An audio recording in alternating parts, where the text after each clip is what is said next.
Practices with nearly 200 offices across the United States. It is my absolute pleasure to now hand over to Dr. Goldberg to take us through the study. Thank you so much, Katie. You just made me feel very old.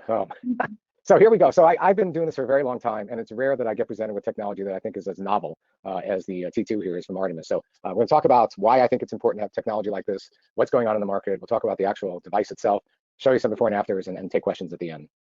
So what is our agenda? First, I'm going to talk about the skin laxity epidemic. We'll talk about a study that was done actually in Italy, and we'll go through it.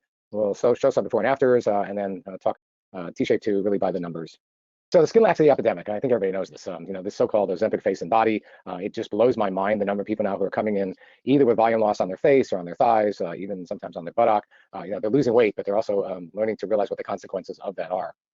So I've been quoted from the podium, numerous meetings. We're now experiencing the GLP-1 effect in aesthetics. The patient demand for treatments to deal with the skin-related issues has surged. We all know the numbers that are out there is that people using GLP-1 agonists, they're probably not real because those numbers are based on pharmacies and have nothing to do with compounded GLP-1 agonists. And who knows how many people are going to be on these drugs over the next 5 years. But the people coming in with the effect of the GLP-1 agonist on their body is now becoming an integral part of my practice in aesthetic dermatology.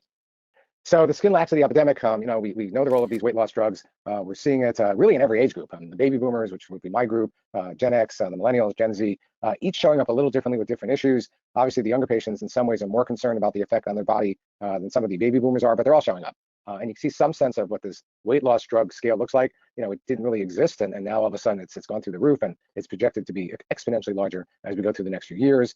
The weight loss drug market, forget about the aesthetic technology we use to treat the consequences of it, but the weight loss drug market in the U.S. Itself is expected to reach $51 billion in the year 2030, so 5 years from now, which is up from just $2.4 billion just a mere 3 years ago. So you see where this is going, and that's probably good for a lot of people, but ultimately it's going to be good for us because we treat the consequences of that. A little bit because, as Katie mentioned, I am with Schweiger Dermatology. We are 10-state practice, almost 200 offices from coast to coast, but it's a dermatology office. And so the emphasis really is on, yes, we do some aesthetics, but a lot of medical dermatology. And you wouldn't think this sort of bureaucratic type office would be selling these drugs, but we are. Because GLP-1 drugs are part of the general practice, it's part of aesthetic dermatology, it's part of medical dermatology, it's showing up in the med spas, it's showing up everywhere. And a survey conducted by the American Society for Dermatologic Surgery, the top concern among 35 consumers that were interacted with was excess fat on any part of the body. And now we're dealing not only with excess fat, but the loss of that fat. And according to the American Society for Plastic Surgery statistics just last year, 41% of those prescribed these GLP-1 medications or agonists for weight loss are now considering non-surgical procedures. And yes, some of them are going to need surgery, but the overwhelming majority can be treated with technology we have today. So this clinical study was done in Italy. Had a chance to really look at the paper and the way the study was performed. It's an excellent study. It relates to this technology, which is called T-shape 2. That's the name of it. Artemis is the company. It's an advanced multifunctional system that is redefining face and body contouring. And the reason it's doing that, it's taking things that we've had for years, but we're all on separate devices, and putting everything together so that we actually hit the skin with multiple different energy delivery systems.